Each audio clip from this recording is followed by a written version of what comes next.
I have 10 minutes to explain this. It's easier, though, than I thought, because to half of the room, I don't need to explain anything and they already get it. And to the other half, I don't think I'm ever going to be able to explain what this means, and so I may just stop. I'm going to talk about that invention of PEG. So I was Jeff's fellow. That's me with him and Jeff Marks doing a poem. This is sometime about a decade ago in 2012. And I assume that you asked me to do this because I did, along with Jeff, spend an entire 2 years of my life writing a book just about PEG. And when we started writing this book, everybody who we asked to write about it, who were experts, said, there's not enough about PEG to write a whole book, is there? But then when we gave them their chapter, these chapters came back like way over. We had to trim it down because they were way over. And so, this could have been a much more voluminous text than it was. This is one of the original pictures. This is what they all saw that day, that light shining through the stomach of a small child. And somebody reached out. I imagine this is very much like the painting, touching. And this is what it looked like from the inside, and the understanding that, there's some important things in between, but you can do this safely if you understand the anatomy. Along with Dr. Gaudier and Dr. Eisant, here's Jeff in 1981. The three of them together put this idea together, and as Jeff said, it was a conversation in a hallway after that endoscopy procedure where they said, like, how are we going to do this, and how will we make this work? And this is what they came up with. This is one of the original photos of a percutaneous gastrostomy. It's a little homemade. It's a lot homemade. But it works, and I think that's the main point here. The initial experience, as was said, were 5 infants. This is one of the first patients before and after the procedure. 30 minutes, 15 minutes done. After that, he left for Mount Sinai, and I appreciate this maneuver. You do a really complex surgery, and then you leave town for a meeting, and your partners are there with it. So I appreciate doing 5 and then saying, I'm going to the other place. But he didn't just go. He took the technique with him, and there he performed it on 8 more adult stroke patients. And together, those 5 and those 8 were presented.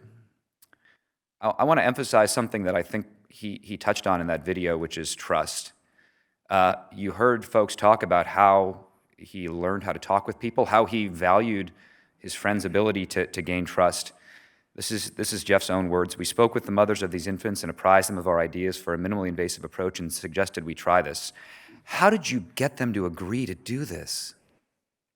It's crazy. Like, it's never been done. This is your brand new infant who's sick, and I'm going to do something. And I don't know how you did this. I do know that when I talk with people about new procedures that I'm trying or fixing a leak that I've never really addressed before, I think about this moment a lot. I think the second is trust in your training and your skill set, to know that we're going to do this, but we're surgeons.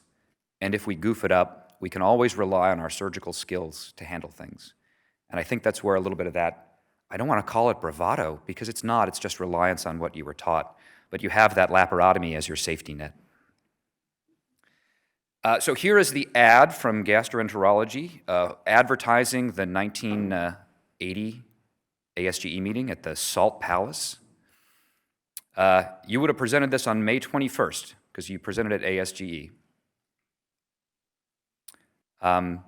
You are lucky that this got on the podium, because these are the abstracts that were presented that same time. WashU invented the MPEG probe that year. Cotton decided that you could treat gallstone pancreatitis acutely with an ERCP. The Germans decided that you could treat achalasia with a balloon. Family practice performed endoscopy as an idea. Can you take a family practice doctor, not a surgeon, not an endoscopist, and teach them to do this? Shinja, the father of colonoscopy, presenting on colonoscopic findings. Colon cancers do originate as tubular adenomas. Yeah, they do. And then this, percutaneous endoscopy, non-invasive technique for feeding tubes. Here's the actual typewritten. Who typed this? There's not a spelling mistake in it, so congratulations. As you said, you did get a podium presentation at the ASGE meeting, so whoever reviewed them that year recognized that there was something quite special in this. I think the conclusion here, we believe that this method of gastrostomy is safe, rapid, and effective, and will be an important addition to the armamentarium of therapeutic endoscopy. That is the most understated conclusion in the history of abstracts. I do want to point out, though, that that's not the first time that it was presented. May 7th to 10th, 1980, this was presented on Marco Island, Florida, at the Pediatric Surgical Association. It would have been somewhere in the top, because that's where the Marriott is located. And I thought that since you and I both like Marco Island so much, you'd want to know that you were wrong about this. And I'll also point out, you got to keep your CV up to date. You don't even have that meeting listed. It would have been right here, and you're missing it. So later on, we can update that. So why is Ponsky associated with PEG, right? We could have called it a Ponsky-Inzance Goddard tube and called it a pig tube, but we call it a PEG tube. There's a reason, and the reason is we give the credit to the person who disseminated and taught and did what you said you did, which is I traveled the world and explained how to do this. And I want to talk about that as the impact here. You immediately began teaching how to do PEG. You presented in 1980, and the next year at ASGE, you're teaching a course on PEG. So they recognized it and you recognized it, and then you're going to, you're teaching here at Cleveland as well. That picture is you guys in the basement. Is it Case, this looks like the Case Western basement, but maybe all Cleveland Hospital basements look similar. This stuff is the important stuff here. In your papers, you put the recipe. This is a cookbook. Anybody could read that paper. I could have gone to my OR and built one today with what's there. This is what you need to do it. And they published it. There's no tricks. They're not hiding stuff. It's all right there. And in their presentations and in the publications are detailed illustrations. This is how you do it. You place a tube. You put a snare around it. You pass a wire. You pull the wire. You secure the tube. You pull it through. There's the inside view. You adapt a feeding. You put a feeding adapter on the end. He shared these freely with everybody so that anybody who wanted to learn how to do this could take these devices and make it. He didn't keep it to himself. He shared his complications. Yes, it's safe, but there's a lot of bad things that can happen if you don't do it right. And I'm going to tell you, and again, that's the hallmark of an expert, is to tell you all the bad things you can do in a very narrow field of expertise. Infections, bleeding, leak, putting it through the colon. You know, I will say in your first paper, you did say that you had a colon injury and you suspected that the tube had eroded over the course of time. I think maybe you hit the colon the first time around. But here's that case, you know, showing how to manage that problem. And then we're left with impact. And again, I said earlier, this is an impossible task. If you know what the impact is, you know, and I don't really need to explain it. But in 1989, about 10 years after the first procedure, PEG was performed about 15,000 times in the United States alone. By the year 2000, the number of PEGs had risen in the US to about 216,000. So as people got better, as the tools got better, it was done more often. This is, again, this is the total number of PEGs done in the US at teaching and non-teaching institutions over the course of time. If you look at the supplemental data table from this, Jeff, you only performed 8% of all of these. So it was a small percent of those. I think the second thing is work with industry, recognizing that it would be easier and safer if people had a device.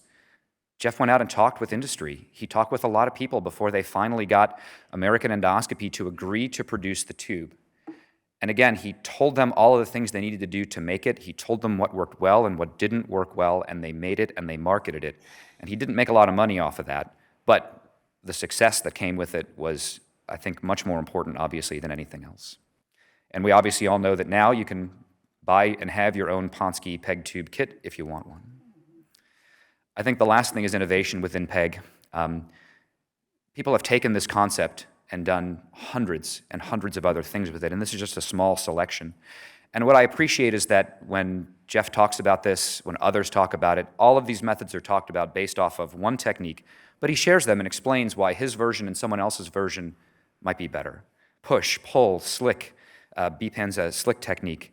PEG for decompression, one of the first patients you decompressed with a PEG, this is a patient with an end-stage obstruction, and he's happy because you've given him quality of life back.